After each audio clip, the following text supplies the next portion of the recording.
All right, I'm working on a Whirlpool duet. Okay. Um, already started taking everything off. There's 3 bolts in the back that you have to remove. Then you will slide the top and raise it up and take it off. Then you remove, there will be bolts here, here, here, here that you have to remove to disconnect the motherboard. So I have to disconnect.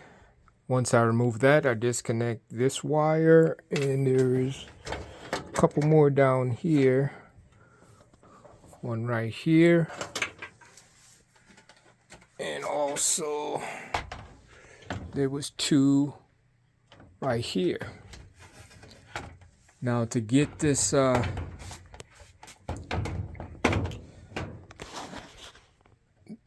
front panel off, all it is, it slides on there. See those tabs right there? I'm gonna try and sit it on there.